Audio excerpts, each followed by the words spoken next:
చర్చకు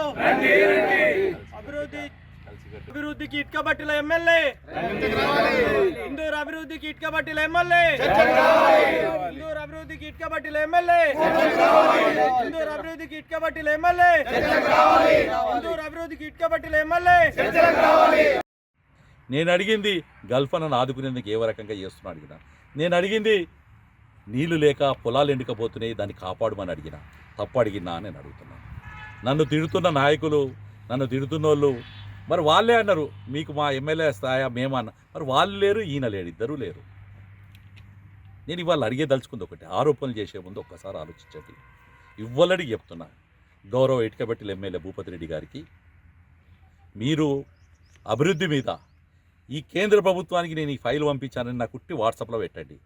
నేను ఆ ఫైల్ను కేంద్ర ప్రభుత్వం నుంచి మంజూరు చేపించుకొని వస్తాను. కేంద్ర రాష్ట్ర సంబంధాలలో కేంద్ర ప్రభుత్వం డైరెక్ట్ ప్రజలకు ఇవ్వలేదు. ఇవాళ నేను ఓపెన్గా చెప్తున్నాను ఇటుకబట్టిల ఎమ్మెల్యే భూపతి రెడ్డి గారికి, 140 తాండాలు ఉన్నాయి మన రూరల్లో. ఆ రూరల్లో ఉన్న తాండాకు ₹1 కోటి నువ్వు ప్రతిపాదన పంపి 140 కోట్లు కేంద్ర ప్రభుత్వం నుంచి తీసుకొచ్చే బాధ్యత నేను తీసుకుంటాను. లేదు ఇక్కడ ఇంత పెద్ద ప్రాజెక్టుకు సంబంధించింది కానీ, డెవలప్మెంట్కి సంబంధించింది కానీ, ఈ ఇందల్వాయి కాడికి పడితే ఒక హైవే ప్రతిపాదించు, లేకపోతే నాగ్పూర్ గేట్ కాడికి పడితే కమలాపూర్ రోడ్డు మీద నుంచి సిరిసిల్ల దాకా ఒక హైవే ప్రతిపాదించు. నేను తీసుకొచ్చే బాధ్యత నేను కేంద్ర ప్రభుత్వం నుంచి తీసుకుంటాను.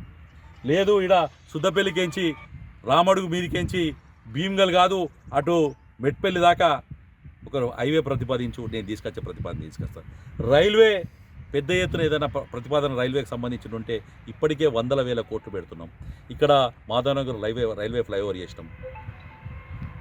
డిచ్పల్లి కాడ కూడా ఏదైతే మన స్టేషన్ ఉందో, స్టేషన్లో గన్పూర్ నడిపల్లి గ్రామ పంచాయతీ మధ్యలో డిచ్పల్లి స్టేషన్లో ఆ ఫ్లైఓవర్కు లెంత్ సరిపోక వాళ్ళు చాలా రకంగా ఆలోచిస్తున్నారు. ఇంకా ఏ రకంగా వీలవుతుందో ఆ రకంగా మేము ప్రయత్నం చేస్తున్నాం. ఈ రోడ్లన్నీ కూడా ఏ రోడ్ అయినా కానీ కేంద్ర ప్రభుత్వం నిధుల గురించి మంజూరైంది, నేను చర్చకు సిద్ధమున్నా అని చెప్పాను. ఇవాళ చెప్తున్నాం, ఈ రాష్ట్ర ప్రభుత్వం నుంచి ఏ నిధులు మంజూరైనాయి, ఎక్కడ పెట్టిరు నిధులు, ఏం చేస్తున్నారు? తెలంగాణ యూనివర్సిటీకి రూపాయి తెచ్చిర్రా? లేదు ఎయిర్పోర్ట్కి ₹1 తెచ్చిర్రా? లేదు ఏదైనా విద్యాలయానికి ₹1 తీసుకొచ్చినవా?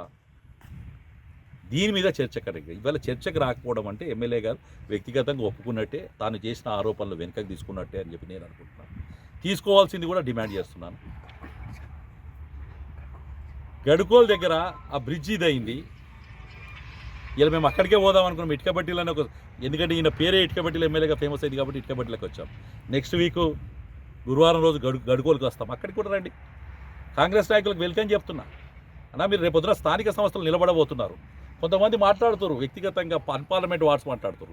నేను అడుగుతున్నాను వాళ్ళకి నాయకులకు, మీరు గత 5 సంవత్సరాల నుంచి ఒక్కసారైనా కానీ బాజిరెడ్డి మీద కొట్లాడిరా?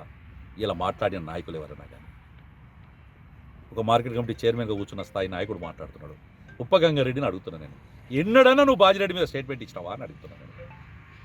ఈడ కూర్చున్న కొంతమంది నాయకులు, నేను ఎందుకు పేర్లు తీసుకుంటలేను, అది ఆ నాయకులు మాట్లాడుతున్నారు. ఎన్నడన్నా బాజిరెడ్డికి వ్యతిరేకంగా మీరు మాట్లాడిరా, టీఆర్ఎస్కు వ్యతిరేకంగా మీరు మాట్లాడిరా అని అడుగుతున్నారు.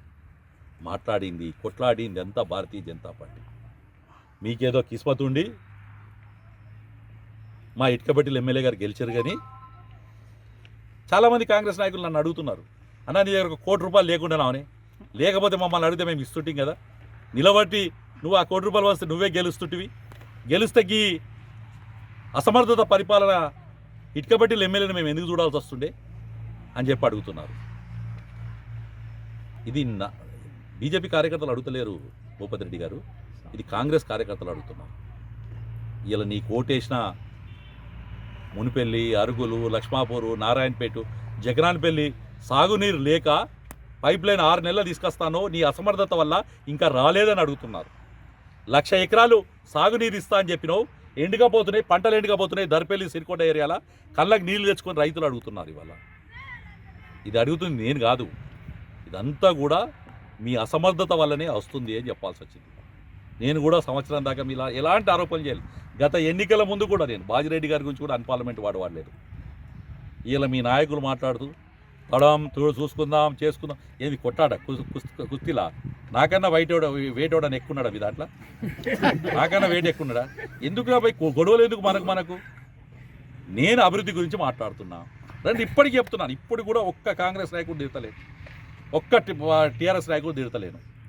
నేను అడుగుతుందల్లా రూరల్ అభివృద్ధి మీద, ఇందూరు జిల్లా అభివృద్ధి మీద మీరు చర్చకు రండి.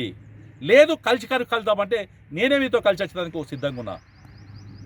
కాబట్టి మరొక్కసారి పత్రికాముఖంగా ప్రజలందరికీ విజ్ఞప్తి చేసేది ఒకటి, నరేంద్ర మోడీ మీద, ధరంపురి అరవింద్ మీద ఆరోపణలు మానండి. కలిసికట్టుగా ఇందూరు జిల్లా అభివృద్ధి చేసుకుందాం, ఇందూరు ప్రాంత అభివృద్ధి చేసుకుందాం. సుదర్శన్ రెడ్డి గారు కూడా ఏజ్లో పెద్ద అతను, ఆయనకు ఏం ప్రాబ్లం ఉందో తెలియదు. మొన్న పిఏనే నేను పనిచేస్తారన్నాడట, వచ్చిన కార్యకర్తలే బాధపడుతూ చెప్తున్నారట. నేను సుదర్శన్ రెడ్డి గారి గురించి చెప్తున్నానా, చాలన్నా నీలాంటి వాళ్ళు, నా గురువు మండ వెంకటేశ్వరరావు లాంటి వాళ్ళు ఈ ప్రాంతానికి సేవ చేసింది చాలిగా. యువతరానికి ఛాన్స్ ఇవ్వండి, యువకులకు ప్రోత్సహించండి. ఎందుకంటే మీరు ఎప్పుడు కూడా రాజకీయాలు అవే. 25వ తారీఖు దాకా నాకు మద్దతు తెలిపిన మండ వెంకటేశ్వరరావు గారు 26వ తారీఖు 27వ తారీఖు నాడు భూపతి రెడ్డి గారికి మద్దతు తెలిపాడు. ఏమైంది భూపతి రెడ్డితో ఇవాళ ఈ ప్రాంతానికి నీళ్ళు తెప్పించేది అనుకో? నీకు 4 సార్లు గెలిపించారు మండ వెంకటేశ్వరరావు గారు, ఏమైందంట ఇవాళ? మాట్లాడలేవా? భూపతి రెడ్డిని పిలిచి మాట్లాడలేవా? ఇటుకబట్టిల దగ్గరికి వచ్చి మాట్లాడేది ఉండే. ప్రజాస్వామ్యంగా ఇన్ని రోజులు రూరల్ వాళ్ళు మీకు ఓటేసారు, మీరు మాట్లాడే ఇది లేదా మీకు అని అంటున్నా. నేను మిమ్మల్ని ఎవ్వరు విమర్శిస్తాను, ఇవ్వలేటి కూడా నా రాజకీయ గురువే మండ వెంకటేశ్వర గారు. కానీ మీ కాలం రాజకీయాలు వేరా, ఇప్పటి కాలం రాజకీయాలు వేరా. ఇప్పుడు యువకులు ఉన్నారు, ఉత్సాహం ఉంది, గ్రామాలు అభివృద్ధి చేసుకోవాలి. మా ఊర్లలో ఉన్న వాళ్ళు ఎవరు కూడా కాదు, సాయంత్రం కలిస్తే కాంగ్రెస్, టీఆర్ఎస్, బీజేపీ అందరం కలిసి ఒక దగ్గర కూర్చుంటాం, ఒక గట్టు మీద కూర్చుంటాం. మేము గొడవడం మీలేగా పాలోలేగా పంచుకోలేదు మేము. ఇవ్వలేడు కూడా కాంగ్రెస్ ఉన్నోళ్ళే నా అన్నదమ్ములు, టీఆర్ఎస్ ఉన్నోళ్ళు కూడా నా అన్నదమ్ములే. కానీ గ్రామాల అభివృద్ధి జరగాలంటే ముందు అందరం కలిసికట్టుగా పనిచేసుకుందాం. అంతేగాని నీ స్థాయి ఎంత, నా స్థాయి ఎంత, ఆడెంత, ఈడెంత వ్యక్తిగత దోషణలు వద్దు. గత ప్రజల మధ్యలోనే ఉంటున్నా, నిన్న ఉన్నా, ఇవాళ ఉన్నా, మొన్న ఉన్నా, అంతకుముందు ఉన్నా. పండుగ లేదు, పబ్బం లేదు, కేవలం రూరల్ కష్టాలే మనం మా యొక్క ఇదే అని చెప్పి మేము ఉద్దేశంతో ఉన్నాం. కాబట్టి మరొక్కసారి ఇటుకబట్టిల ఎమ్మెల్యే గారికి, అలాగే కాంగ్రెస్ పార్టీ నాయకులకు, మీరు చర్చకు రాలేదు కాబట్టి ఇంకోసారి ఆరోపణలు చేసే ముందు ప్రజలకు జవాబు చెప్పండి, మాకు జవాబు చెప్పాల్సిన అవసరం లేదు. అభివృద్ధి మీద వాళ్ళు వైట్ పేపర్ రిలీజ్ చేసినా సరే, మేము వైట్ పేపర్ రిలీజ్ చేసినా మేము సిద్ధంగా ఉన్నాం. ఏదన్నా కానీ మీకు ఏదైనా ఉంటే బదురు పడితే ఏదైనా ఘర్షణ వాతావరణం ఏర్పడతాను మీకు భయం ఉంటే ఉత్తరం రాయండి, నేను రాస్తా ఉత్తరం. నేను కూడా మీకు ఉత్తరాలు రాస్తాను. అయ్యా, ప్రజల చేత ఎన్నుకోబడ్డ నాయకుడా, ఇగో ఈ ప్రాంతంలో సాగునీరు లేదు, ఈ ప్రాంతంలో తాండాలలో, ఎన్నో తాండాలలో ఇవాళ నీళ్లు లేక బోర్లు ఎండకపోయి తాగునీరు కూడా లేని పరిస్థితి ఏర్పడ్డది. చేతనైన కాడికి ట్యాంకర్లు పెట్టుకుంటున్నాం మేము. చేతనైన కాడికి ఏడన్నా పోతే 4 నీళ్ళు వేసేందుకు ప్రయత్నం చేస్తున్నాం తప్ప మీలేగా రాజకీయ లబ్ధి కోసం ప్రయత్నం చేస్తలేము. ఇది స్పష్టంగా కూడా తెలియజేసుకుంటూ, ఇంకోసారి ఆరోపణ చేసే ముందు ఇవాళ ఓటమిని అంగీకరిస్తూ ఓదా ఉంటుంది. నిన్న కూడా ఆస్ట్రేలియా ఓడిపోయింది, ఇంగ్లాండ్ ఓడిపోయింది, సౌత్ ఆఫ్రికా ఓడిపోయింది, న్యూజిలాండ్ ఓడిపోయింది, భారత్ గెలిచింది. భారత్ గెలిచినప్పుడు మిగతా వాళ్ళు కూడా హోదాగా ఒప్పుకొని ట్రోఫీ ఇవ్వడం జరిగింది.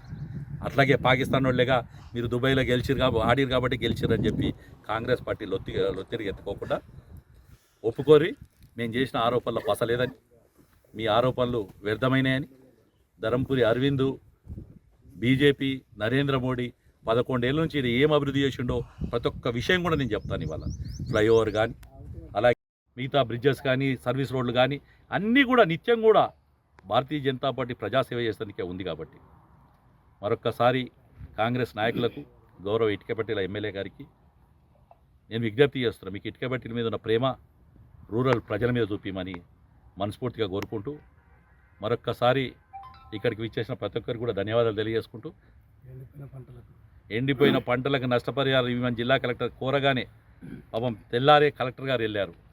అంతకుముందు కూడా కలెక్టర్ గారికి ఎన్నోసార్లు మెమోరాండం ఇవ్వడం జరిగింది. కానీ ఏం జరిగింది? రైతుకి ఏమైనా లాభం జరిగిందా? చూసెళ్ళిన కలెక్టర్ గారు జిల్లా యంత్రాంగానికి ఏమైనా మెమోరాండం ఇవ్వడం జరిగిందా?